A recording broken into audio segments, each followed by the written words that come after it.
क्या है कुंभ के लिए टोल फ्री होना चाहिए। देखिए, मैं जब कल रात को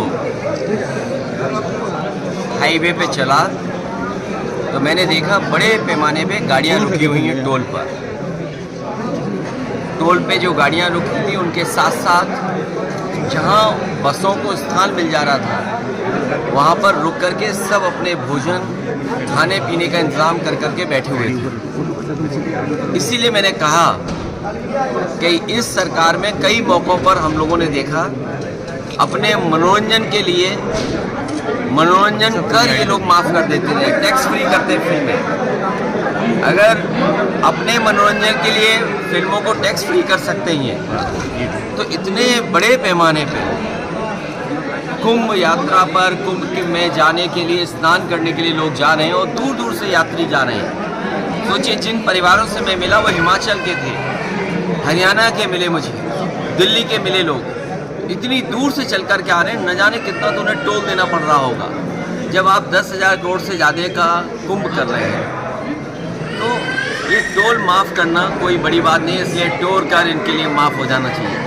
आपने लोकसभा में सूची की मांग की, मृतकों की सूची जारी। ये सरकार छिपा क्या रही है? हमें आपको सोचना चाहिए कि आगे का जो सरकार 40 करोड़ लोगों का स्नान के लिए गिनती गिन रही है और हर स्नान के बाद वो करोड़ों की गिनती बता देते हैं। जो लोग करोड़ों की गिनती गिन रहे हैं वो केवल उन बातों को नहीं बता पा रहे कि जान कितनी गई है, लापता कितने लोग हैं।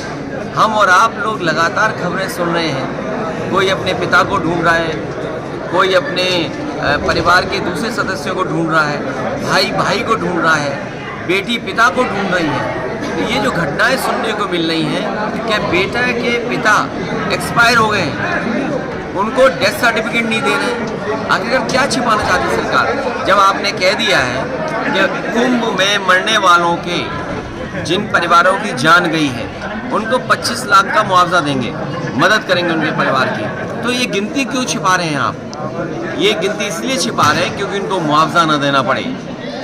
और बड़े पैमाने पे लोगों की न केवल प्रयागराज में कुंभ में जान गई है, बल्कि जब यात्रा करे हैं आने पर जाने पर बहुत सारे लोगों की जान गई है। हमारी सरकार से मांग है कुंभ यात्रा में जिन जिन लोगों की जहाँ कहीं भी जान गई है, गोरखपुर में ही बड़े पैमाने पे गोरखपुर के लोगों की जान चली गई, उनकी मदद होनी चाहिए। आज भी अखबारों में पढ़ा मैंने कि कुछ परिवारों की जान चली गई।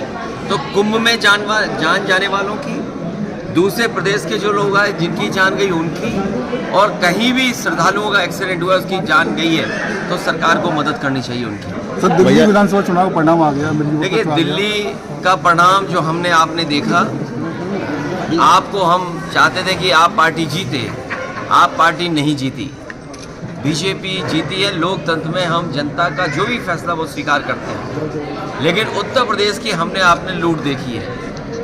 ये जो लोग मिल्कीपुर एक विधानसभा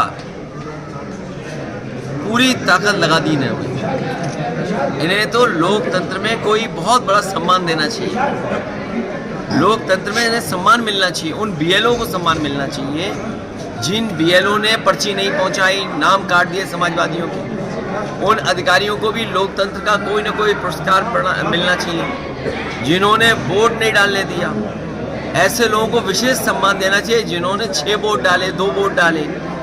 लोकतंत्र में उनको भी सम्मान मिलना चाहिए जो दूसरे जिलों से आकर के भारतीय जनता पार्टी के लिए उस जिले में वोट डाले थे जो हम लोगों ने पकड़ लिए थे। तो ये चुनाव नहीं था, ये लूटा था इन्होंने चुनाव, और ये जनता देख रही है। ये पीडीए के लोग, पीडीए समाज के तमाम मतदाता देख रहे हैं कि उनके साथ क्या भेदभाव हो रहा है।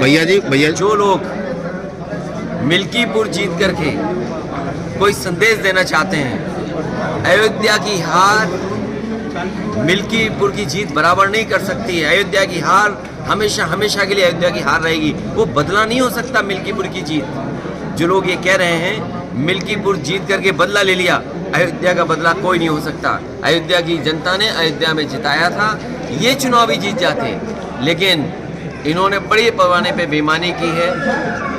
एक में जीत सकते हो, लेकिन इस तरह की जो काम किया है वो 403 में आपकी 420 ही नहीं चलने वाली आने वाले समय में। चुनाव आयोग ने कार्रवाई क्यों नहीं की भैया इसमें? चुनाव आयोग पता नहीं जग रहा है, सो रहा है, कहाँ चला गया, इसकी चिंता हमें और आपको दोनों को मिलकर करनी चाहिए। भैया जी, पहले हरियाणा और अब दिल्ली में आम आदमी पार्टी हारी है, उसमें से कांग्रेस कम से कम 14-15 सीटें जो प्रचार किया वो सीट जीते हम लोग सर। लेकिन कांग्रेस खिलाफ चुनाव लड़ी, आगे भविष्य क्या देखते हैं इंडिया गठबंधन का?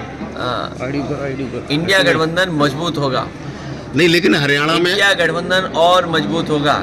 हम और आप लोग अपनी कई बार हार से बहुत कुछ सीखते हैं। हार से सीखना ही आने वाले समय के लिए रास्ता बनाता है।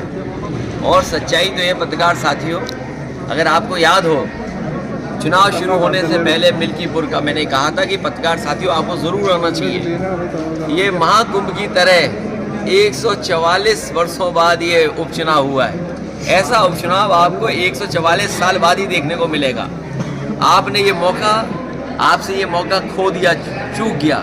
इसलिए मैं आपके माध्यम से कहना चाहता हूँ, लोकतंत्र के जांबाज लोग जिन्होंने ये चुनाव जिताया है उन्हें प्रमाण पत्र मिलना चाहिए, उन्हें सम्मान मिलना चाहिए। लोकतंत्र जांबाज के नाम पर उन्हें सम्मान देने का काम कोई ना कोई तो करे उनका। सर, हरियाणा और दिल्ली में आपस में कांग्रेस और आप लड़े तो हार का एक रीजन वो भी मानते हैं। मैंने आपसे कहा हारने के बाद बहुत कुछ सीखने को मिलता है और हमें उम्मीद है आने वाले समय में इंडिया गठबंधन और मजबूत दिखाई देगा।